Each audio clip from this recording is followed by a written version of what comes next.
Good morning students. Chapter 6 કાર્ય, ઊર્જા અને પાવર. કાર્ય અચળ બળ દ્વારા થતું કાર્ય, ચલ બળ દ્વારા થતું કાર્ય, એની જાણકારી આપણે મેળવી. ત્યારબાદ ઊર્જા, એમાં પણ ગતિ ઊર્જા, સ્થિતિ ઊર્જા. સ્થિતિ ઊર્જામાં બે ભાગ પડ્યા હતા આપણે, ગુરુત્વીય સ્થિતિ ઊર્જા અને સ્થિતિસ્થાપકીય સ્થિતિ ઊર્જા. ઓકે, આજનો જે ટોપિક છે એ છે પાવર.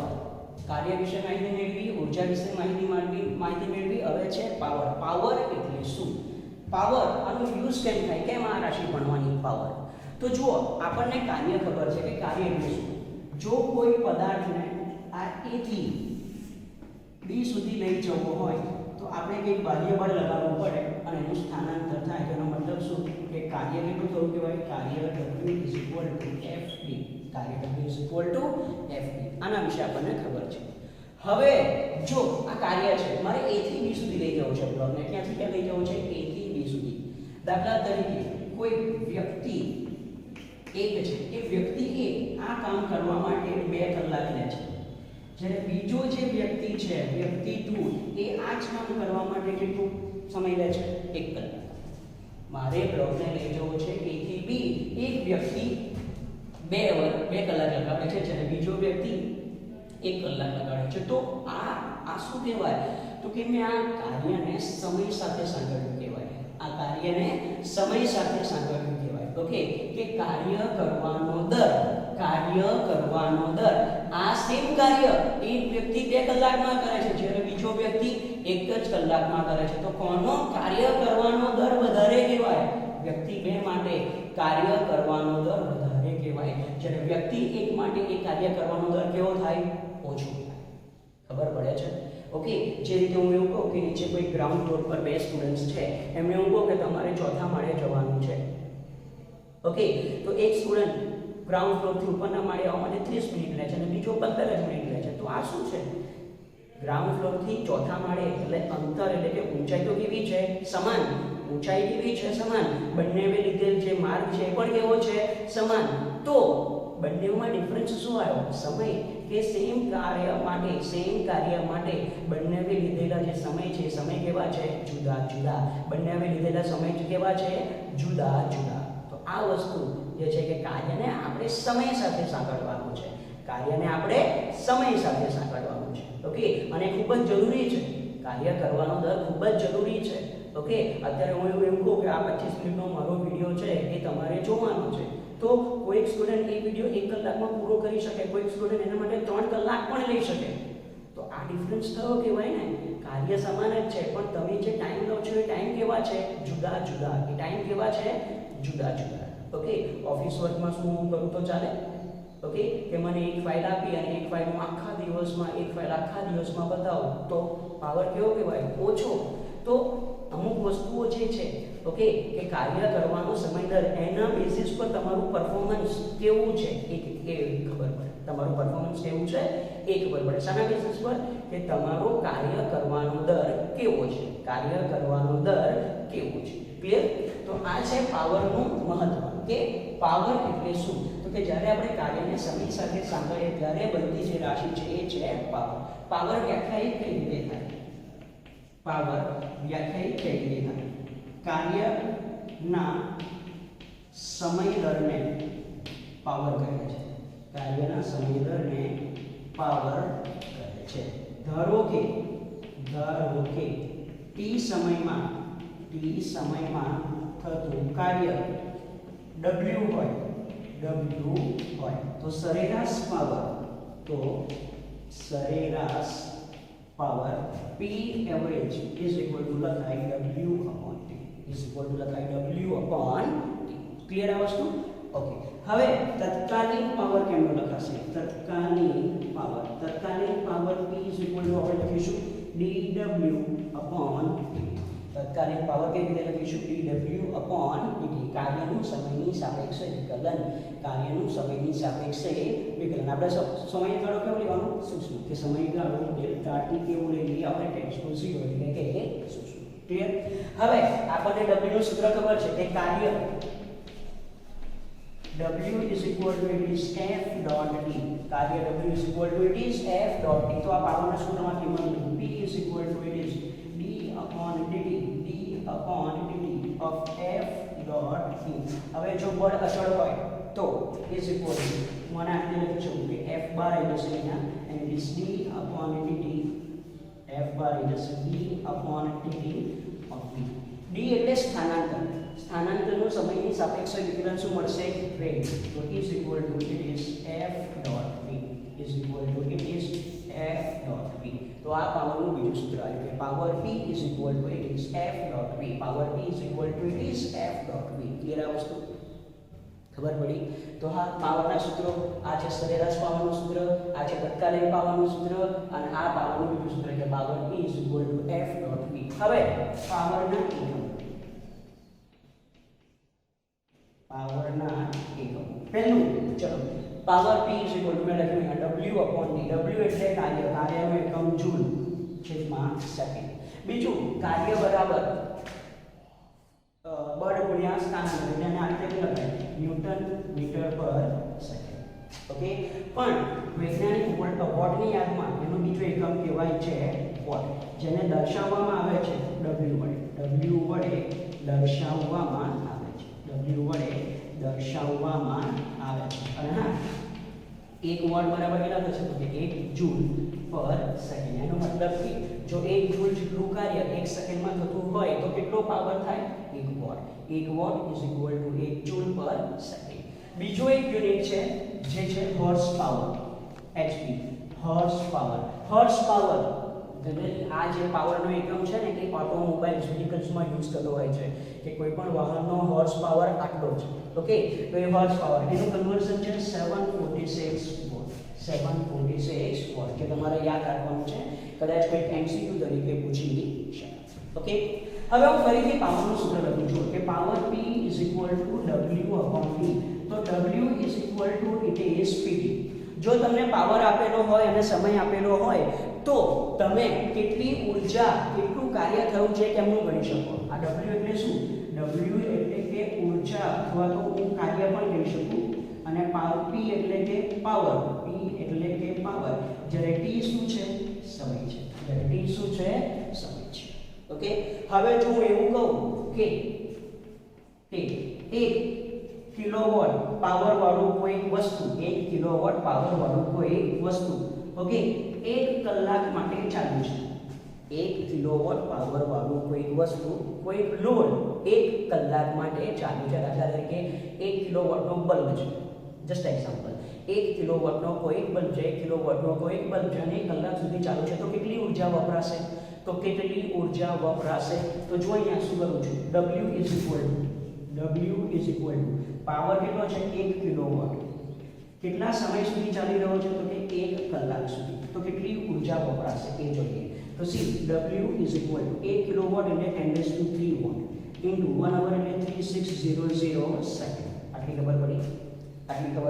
તો w is equal to it is 3600 into 10⁻³ watt second. બરાબર.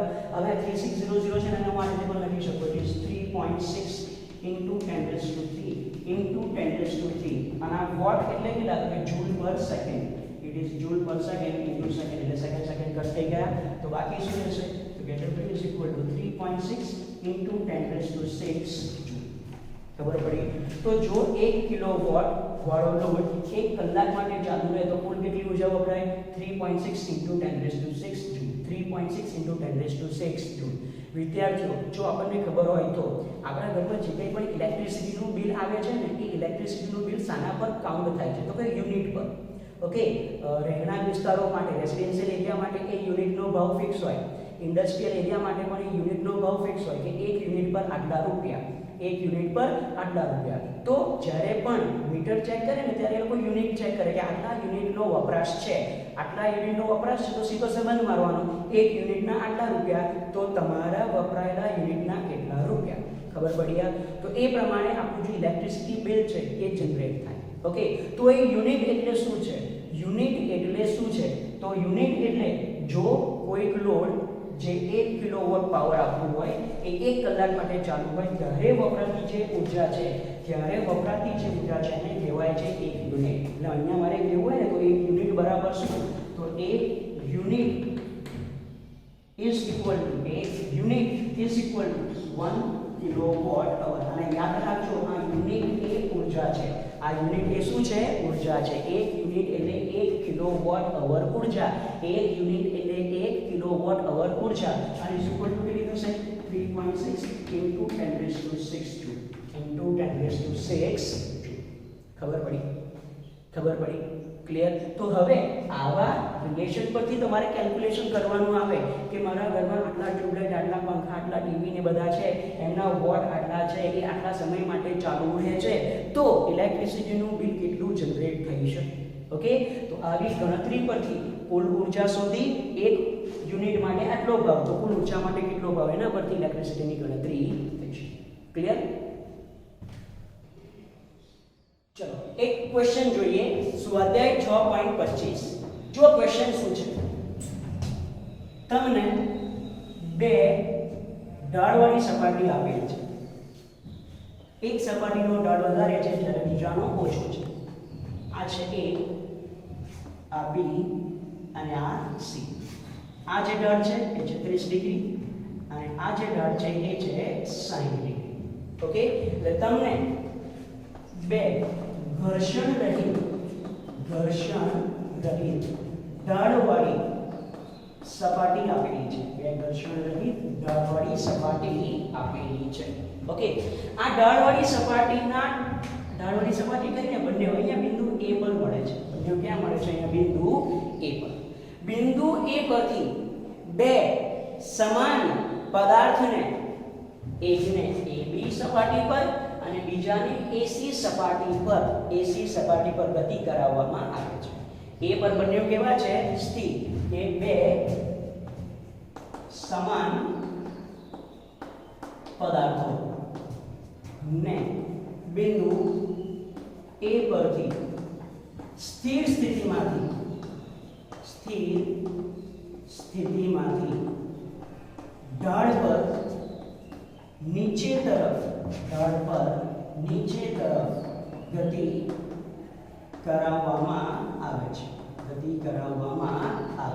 ઓકે, એટલે એક પદાર્થ આ રીતે નીચે આવશે આના પર, બીજો પદાર્થ આના પર નીચે આવશે. આટલી વસ્તુ ક્લિયર? ઓકે, તો ક્વેશ્ચન શું છે ખબર? કે જ્યારે તળિયે પહોંચે ને, આ પદાર્થ અહીંયા તળિયે પહોંચે, આ પદાર્થ અહીંયા તળિયે પહોંચે, તો તળિયે પહોંચતા બંનેની ઝડપ કેટલી હશે? તળિયે પહોંચતા બંનેની ઝડપ કેટલી હશે? તથા બીજું, તળિયે પહોંચતા બંનેને લાગતો સમય શોધો. ક્લિયર? બીજો એક ડેટા તમને આપેલો છે કે આ જે ઊંચાઈ છે ને, આ ઊંચાઈ h બરાબર છે 10 મીટર. આ ઊંચાઈ h બરાબર કેટલી છે? 10 મીટર. ચલો ક્વેશ્ચન ખબર પડી? ફરી એકવાર ક્વેશ્ચન રિપીટ કરું. તમને બે ઘર્ષણ રહિત ઢાળવાળી સપાટી આપેલી છે AB અને AC. A પરથી બે સમાન પદાર્થોને નીચેની તરફ દબાવવામાં આવે છે. એક AB પર, બીજો AC પર. આ 30 ડિગ્રી, આ 60 ડિગ્રી. ઊંચાઈ h બરાબર 10 મીટર. ક્વેશ્ચન છે જ્યારે બંને પદાર્થ તળિયે પહોંચે ત્યારે એમની ઝડપ કેટલી હશે અને બંનેને લીધેલ સમય કેટલા હશે? ઓકે, ચલો કઈ રીતે શોધીએ બંનેની ઝડપ? ઊર્જા સંરક્ષણના નિયમ વાપરી. કઈ રીતે જોઈએ? હિયર. ઓકે, એ ઊર્જા સંરક્ષણના નિયમ પરથી, યાંત્રિક ઊર્જા સંરક્ષણના નિયમ પરથી પહેલા હું AB સપાટી માટે વિચારું. AB સપાટી માટે પહેલા પદાર્થ A પર છે, પછી આવે છે B પર, તો ઊર્જા સંરક્ષણના નિયમ મુજબ શું લખાય? EA = AB. હા કે ના? EA એટલે ગતિ ઊર્જા વત્તા સ્થિતિ ઊર્જા ગતિ ઊર્જા વત્તા સ્થિતિ ઊર્જા. ખબર છે ને? હા, બધાને ખબર છે કે યાંત્રિક ઊર્જા બરાબર ગતિ ઊર્જા વત્તા સ્થિતિ ઊર્જા. ચલો હવે A પર પદાર્થ કેવો છે? સ્થિર. મેં કીધું છે અહીંયા કે બે સમાન પદાર્થોને બિંદુ A પરથી સ્થિર સ્થિતિમાંથી એટલે A પર પદાર્થ સ્થિર છે. જો પદાર્થ સ્થિર હોય તો એની ઝડપ પણ 0. ઝડપ 0 તો ગતિ ઊર્જા 0. પ્લસ UA પદાર્થનું દળ હું ધરી લઉં છું m. તો આ A પદાર્થ કેટલી ઊંચાઈ પર છે? 10 મીટર. હું આ જે સપાટી છે ને તળિયે, એને સંદર્ભ સપાટી ગણું છું. અને હું શું ગણું છું? સંદર્ભ સપાટી. BC આમાંથી પાસ થતી જે સપાટી છે એને શું ગણું છું?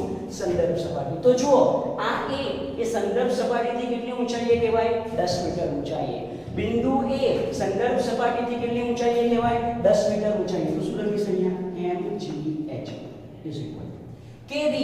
જ્યારે પદાર્થ અહીંયા તળિયા આવશે એ પરથી ગતિ કરતો કરતો પદાર્થ અહીંયા તળિયા પર આવશે ત્યારે આપણે એની ઝડપ શોધવાની છે. હું ઝડપ ધારું છું કે it is half mv² plus સ્થિતિ ઊર્જા કેટલી થશે? પદાર્થ તળિયે પહોંચ્યો છે એટલે કે સંદર્ભ સપાટી પર પહોંચ્યો તેની ઊંચાઈ કેટલી? 0. ઊંચાઈ 0 તો સ્થિતિ ઊર્જા કેટલી? 0. ખબર પડી? એટલે જો અહીંયા સૂત્ર શું આવ્યું? mgh half mv². તો યાદ રાખો જ્યારે કોઈ પદાર્થ સ્થિર સ્થિતિમાંથી ઢાળ પરથી દોડીને નીચે આવે છે ત્યારે એની સ્થિતિ ઊર્જાનું ગતિ ઊર્જામાં રૂપાંતર થાય છે. એની સ્થિતિ ઊર્જાનું ગતિ ઊર્જામાં રૂપાંતર થાય. સ્થિતિ ઊર્જાનું ગતિ ઊર્જામાં રૂપાંતર થાય છે. ક્લિયર આટલી વસ્તુ? તો અહીંયા ડાયરેક્ટ તમારે હવે લખી શકાય. હવે પછીના જો આવા કેસીસ આવે તો ડાયરેક્ટ લખી શકો કે સ્થિતિ ઊર્જાનું ગતિ ઊર્જામાં રૂપાંતર થાય. m કટ થઈ ગયા. v ને સૂત્રનો કરતા બનાવો તો v = √2gh. તો v √2 g ની કિંમત 9.8, h ની કિંમત 10. કેલ્ક્યુલેશન કરશો એટલે જવાબ આવશે 196 અને એનું સ્ક્વેર રૂટ શોધશો તો v નો જવાબ આવશે 14 મીટર પર સેકન્ડ. ખબર પડી? એટલે જ્યારે અહીંયા આ પદાર્થ અહીંયા આવશે p પર આવશે ત્યારે એની ઝડપ કેટલી હશે? 14 મીટર પર સેકન્ડ. એ જ રીતે ચલો હું AC માટે શોધું. એ જ રીતે હવે હું કોના માટે શોધું? AC માટે. તો શું કરીએ છો? ચલો ફરીથી EA is equal to EC. A પાસે કુલ યાંત્રિક ઊર્જા, C પાસે કુલ યાંત્રિક ઊર્જા. યાંત્રિક ઊર્જાનું સૂત્ર ખબર છે કે KA + UA is equal to KC + UC. Clear આટલી વસ્તુ? A પર પદાર્થ કેવો છે? સ્થિર. તો ઝડપ 0 તો ગતિ ઊર્જા 0 પ્લસ A એ સંદર્ભ સપાટીથી કેટલી ઊંચાઈએ છે? h જેટલી ઊંચાઈએ એટલે આવશે mgh is equal to KC. અહીંયા જ્યારે પદાર્થ આવશે ત્યારે એને કઈક ઝડપ થશે તો એની ઝડપને હું કરું છું v તો હાફ mv². UC પદાર્થ અહીંયા તળિયે આવી ગયો તો સંદર્ભ સપાટીથી ઊંચાઈ 0 તો આ થઈ જશે UC. ફરીથી એ જ કન્સેપ્ટ સ્થિતિ ઊર્જાનું ગતિ ઊર્જામાં રૂપાંતર થયું તો m ગયા તો v = કેટલા થશે? Is √2gh. It is √2gh is equal to √2g એટલે 9.8 h એટલે 10. It is √196 and is equal to 14 metre પર સેકન્ડ. તો જો બહુ જ એક ઇન્ટરેસ્ટિંગ રિઝલ્ટ આવ્યું. શું રિઝલ્ટ આવ્યું? આ બંને ઢાળ જોઈ જુદા જુદા 30 ડિગ્રી અને 60 ડિગ્રી. પહેલા બંને પદાર્થો ક્યાં છે? સમાન ઊંચાઈ 10 મીટરે. ત્યાર પછી બંને તળિયે એટલે કે એક જ સમક્ષિતિજ સપાટી પર આવ્યા છે. તો જુઓ તળિયા પર બંનેની ઝડપ કેવી આવી? સમાન. આ વસ્તુ ખબર પડી? તો યસ આ ખાસ યાદ રાખજો. પહેલા બંને પદાર્થો A એટલે કે એક જ ઊંચાઈએ છે. ત્યારબાદ બંને પદાર્થો સમાન સંદર્ભ સપાટી એટલે કે સમાન સમક્ષિતિજ સપાટી પર આવ્યા તો બંનેની ઝડપ કેવી આવી? સમાન. તો પહેલો ક્વેશ્ચન આવી ગયો કે તળિયે પહોંચતા બંનેની ઝડપ કેટલી હશે? બંનેની ઝડપ સમાન હશે. હવે ક્વેશ્ચન છે તળિયે પહોંચતા બંનેને લાગતો સમય શોધો. સમય કઈ રીતે શોધીશું? જો આપણી પાસે બધા સૂત્રો છે વેગ અને સમયને રિલેટેડ. ઓકે, અહીંયા વેગ કેટલો છે? 0. તળિયે પહોંચતા વેગ બંનેનો કેટલો થયો? 14 મીટર પર સેકન્ડ. સમય શોધવો છે તો હા આપણી પાસે સૂત્ર છે. કયું સૂત્ર? કે v = v0 + AT. પ્રારંભિક વેગ બંને પદાર્થો A પરથી સ્થિર સ્થિતિમાંથી શરૂ કરે છે. ગતિની શરૂઆત કરે છે. તો v0 કેટલા થઈ જશે? 0. તો v = 0 + AT. તો t કેટલા થઈ જશે? v/a. હા કે ના? t = v/a. હવે a બરાબર કેટલા લેવાના? જુઓ બે સપાટી ઘર્ષણ રહિત છે. કેવી છે? ઘર્ષણ રહિત. યાદ કરો આપણે એક ટોપિક ભણ્યા હતા કે ઢોળાવવાળી ઘર્ષણ રહિત સપાટી પર ઢળને સમાંતર પ્રવેગ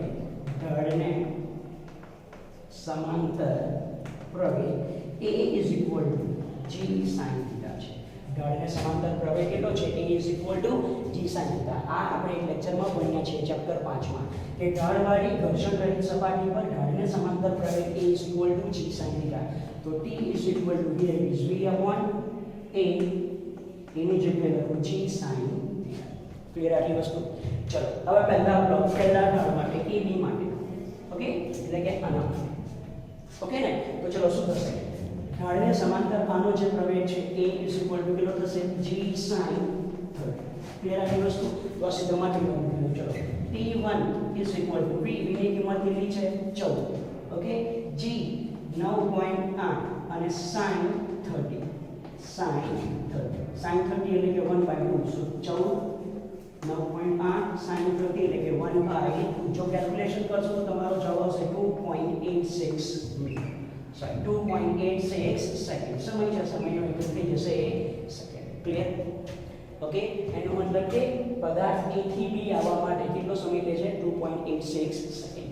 બીજા પદાર્થ માટે એટલે કે AC ઢાળ માટે T2 ફરી ત્યાં સુધી તમારે વાપરવાનું v તળિયે ઝડપ કેટલી છે 14 g એટલે કે 9.8 અને હવે આ ઢાળ કેટલો છે AC માટે sin so it is sin 60